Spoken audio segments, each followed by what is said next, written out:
ফুলের তোড়া ও মালায় উষ্ণ অভ্যর্থনা। কাকরামে জোর প্রচারে তৃণমূল প্রার্থী মুস্তাফিজুর রহমান সুমন। মুর্শিদাবাদের সালারের কাকরাম অঞ্চলে জোর কদমে প্রচার চালাচ্ছেন ৬৯ ভরতপুর বিধানসভা তৃণমূল কংগ্রেসের প্রার্থী মুস্তাফিজুর রহমান সুমন। রবিবার সকালে কাকরাম পঞ্চায়েতের বিভিন্ন গ্রামে বাড়ি বাড়ি গিয়ে জনসংযোগ করেন তিনি। এদিন সাধারণ মানুষের সঙ্গে সরাসরি কথা বলেন এবং সবসময় পাশে থাকার আশ্বাস দেন প্রার্থী।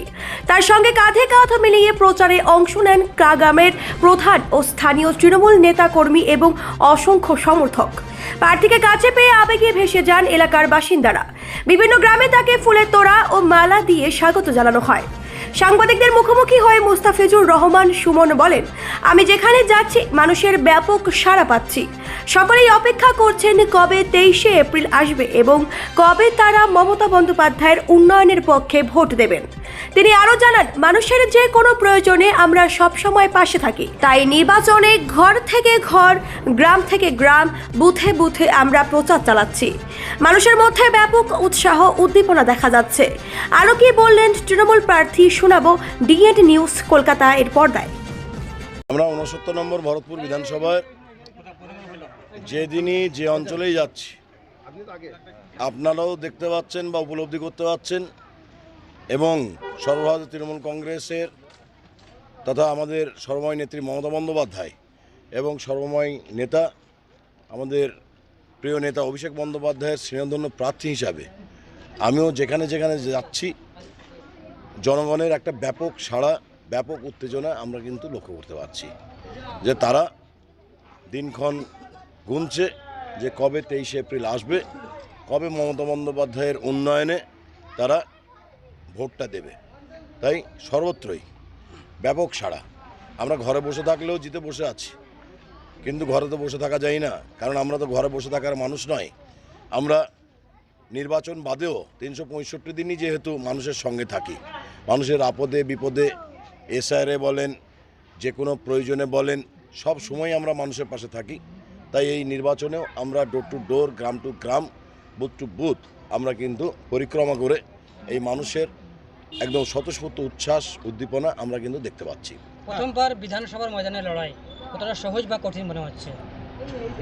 দেখুন, আমরা কর্মী, তো কর্মী হিসাবে আমি যবে থেকেই রাজনীতিতে পদার্পণ করেছি তবে থেকেই যতগুলো বিধানসভা নির্বাচন হয়েছে সেই বিধানসভা নির্বাচনগুলিতে সক্রিয়ভাবে আমি কিন্তু দলের সৈনিক হিসাবে কাজ করেছি। তার মাঝে লোকসভা ইলেকশন যতগুলো এসছে সেখানেও দলের সৈনিক হিসাবে কাজ করেছি, ত্রিস্তর পঞ্চায়েতেও করেছি। তাই প্রত্যেকটা এলাকা, প্রত্যেকটা অলিগলি আমার কাছে কিন্তু চেনা। শুধু এবার একটা বাড়তি সংযোজন আমার উপর হয়েছে।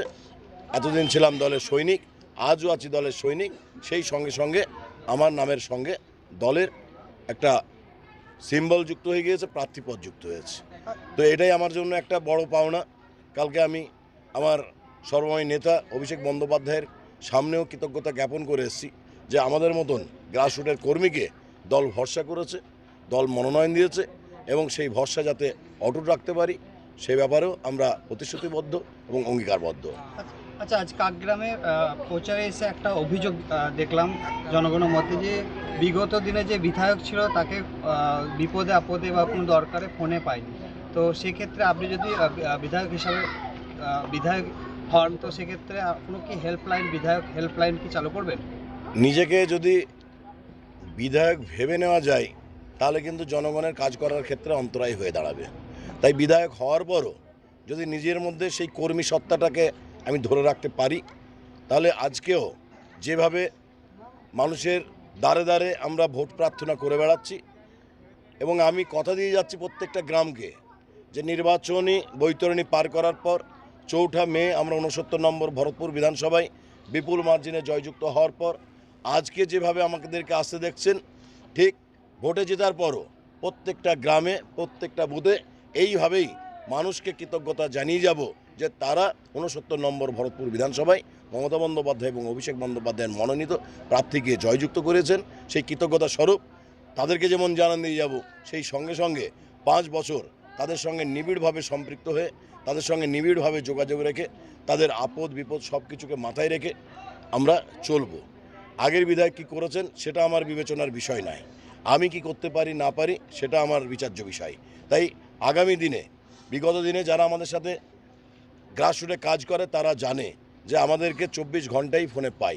মানুষ রাত্রি 1টা 2টো 3টে যখনই ফোন করে তখনই পাই। তাই বিধায়ক হওয়ার পর আমি মানুষের কাছে আরও সহজলভ্য হতে চাই, মানুষের যেন আরও সহজেই একটা বিধায়ককে পাই। তাহলে বিধায়কদের প্রতি যে মানুষের ধারণা এই বিধানসভায় পূর্বতন যারাই বিধায়ক ছিল তাদের সঙ্গে মানুষের যোগাযোগ থাকতো না, অর্থাৎ বিধায়করা মানুষের সঙ্গে যোগাযোগ রাখতো না। তাই আমার ইন্টেনশন যে আমি যাতে মানুষের সঙ্গে আরও সহজভাবে মিশে যেতে পারি, মানুষ যেন আরও সহজভাবে আমাকে পায়। আচ্ছা দাদা, ওপেনিং পোলে দেখা যাচ্ছে বড়দপুর 69 বিধানসভায় অন্যান্য দলের তুলনায় তৃণমূল কংগ্রেস এগিয়ে আছে। এটা ওপেনিং পোলের রেজাল্ট কি নিয়ে কি বলবেন আপনি? দেখুন, এখন বিভিন্ন সংস্থা তারা ওপিনিয়ন পোল করবে, তারা একটা অ্যাসেসমেন্ট করতেই পারে, কিন্তু খুব সত্যি কথা বলতে অন্য দল ওরা ওই ভোটের সময় পরিযায়ী শ্রমিকের মতন, পরিযায়ী পাখির মতন তাদেরকে দেখা যায়। ভোটে দাঁড়াতে হয় তাই তারা দাঁড়িয়ে যায়, কিন্তু ভোটে দাঁড়াতে গেলে মানুষের সঙ্গে যে থাকতে হয় তারা কিন্তু 365 দিন তাদেরকে কোথাও দেখতে পাওয়া যায় না। এই যে এত বড় দুর্ভিক্ষ গেল, দুর্ভিক্ষ এই কারণেই বলছি, মহামারী এই কারণেই বলছি, আজকে এটা আমাদের কাছে গণতন্ত্রের লজ্জা যে আমরা ভারতীয় হওয়া সত্ত্বেও অনেক বৈধ ভারতীয়দের এই ভোটার অধিকার কেড়ে নিয়েছে নির্বাচন কমিশন, তথা নির্বাচন কমিশনের হাত দিয়ে আমাদের কেন্দ্র সরকার। আমরা জানি যে ভোট মানে হচ্ছে গণতন্ত্রের সবচেয়ে বৃহৎ উৎসব। সেই বৃহৎ উৎসবে সামিল না হতে দেওয়ার একটা ঘৃণ্য ষড়যন্ত্র, ঘৃণ্য চক্রান্ত কেন্দ্র সরকার স্বতঃপ্রণোদিত সংস্থা নির্বাচন কমিশনকে কাজে লাগিয়ে আমাদের পশ্চিমবাংলার লক্ষ লক্ষ বৈধ ভোটারকে তারা ডিলিট করে দিয়েছে। তাই এই এসআইয়ের পর্বে আমাদের দলনেত্রী যেভাবে মানুষের পাশে ছিলেন, আমাদের দলনেতা অভিষেক বন্দ্যোপাধ্যায় যেভাবে মানুষের পাশে ছিলেন, তাদের পথ অনুসরণ করে আমরাও কিন্তু এই এসআইয়ের প্রক্রিয়ায় যতদিন ব্লকে চলেছে ততদিনই আমরা কিন্তু মানুষের পাশে ছিলাম, তাদের সব রকম সহযোগিতা করেছি। তাই আমরা সবসময় মানুষের সঙ্গে আছি, সেহেতু অন্য দলগুলো মানুষের সঙ্গে কোনোভাবেই তারা থাকে না, ভোটে দাঁড়িয়েছে। তাই আপনারা দেখে নেবেন যে তৃণমূল কংগ্রেসের যে ভোট আর বাকি যত দল দাঁড়িয়েছে তাদের সম্মিলিত ভোট তৃণমূলের ধারে কাছে যাবে না। গ্রাম এলাকায় আপনার প্রচারের জন্য জোয়ার, এটা কি আপনার প্রতি মানুষের ভালোবাসা? এটা এক সবসময় আমি বলছি যে এটা মমতা ম্যাজিক, যে গলিতে যাচ্ছি মমতা বন্দ্যোপাধ্যায়ের প্রার্থী বলে আমাকে দেখার জন্য উপচে পড়া ভিড় দেখতে পাচ্ছি।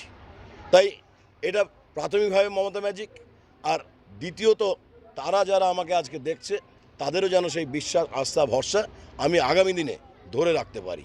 তারা যেমন গ্রামের ছেলে বলে, তারা তাদের এরিয়ার ছেলে বলে আমাকে বিশ্বাস ভরসা করছে, তো তাদের সেই বিশ্বাস ভরসাকেও যেন আমি ধরে রাখতে পারি। আগামী বছর 5 বছর তার প্রমাণ আপনাদেরকে দেবে। আজ আমি মুখে বলছি, আগামী দিন সেই কাজে আমি পরিণত করতে পারছি কিনা আগামী দিন কথা বলবে। দাদা, কাল শক্তিপুরের মঞ্চ থেকে অভিষেক ব্যানার্জি বলছিল যে কি হুমায়ুন কবির বলেছে যে বাবরি মসজিদ করব না, আর হুমায়ুন কবিরকে মুস্তাফিজুর রহমান সুমনকে দল থেকে বাদ দিতে হবে। তারপরে উনি বললেন যে মুস্তাফিজুর রহমান সুমনকে আরও বড় পদ আমরা কাজে লাগাবো। সেটা রীতিমতো ভাইরাল হয়েছে, কি বলবেন এটা নিয়ে? তো এটা তো আমার কাছে অনেক বড় প্রাপ্তি যে কালকে শক্তিপুরের প্রতাপ সংঘের মাঠে আমাদের সর্বময় নেতা অভিষেক বন্দ্যোপাধ্যায় তিনি গল্পের ছলে বিগত দিনের আমাদের বিধায়কের যে বাকবিতণ্ডা, যে বার্গেনিং দলের সঙ্গে সবসময় করে যাচ্ছিল, সেটা কালকে আমাদের সর্বময় নেতা খোলা মঞ্চে তিনি পরিষ্কার করে জানিয়ে দিলেন যে কর্মীদের কত সম্মান। কারণ আমি সবসময় দলের কাছে আমার সবচেয়ে বড় পরিচিতি কর্মী, তাই তিনি আমাকে সেই কর্মীর মর্যাদা দিয়েছেন। আর সেই সঙ্গে সঙ্গে তিনি একই সঙ্গে ধর্ম এবং রাজনীতিকে সম্পৃক্ত করতে চাইছিলেন। তাই আমার নেতা বলেছেন, তুমি যদি ধর্ম করতে হয় ধর্ম করো, রাজনীতি করতে হয় রাজনীতি করো, এর সঙ্গে সুমনকে বাদ দেওয়ার কোনো ব্যাপার নেই। তাই এটা আমার কাছে চরম প্রাপ্তি।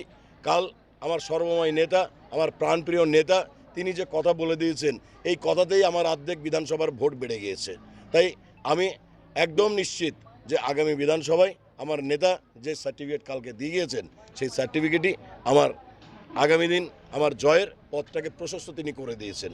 তাই আগামী দিন অনেক বেশি ভোটে জিতছি, এ ব্যাপারে সন্দেহের কোনো অবকাশ নেই। ধন্যবাদ। ধন্যবাদ।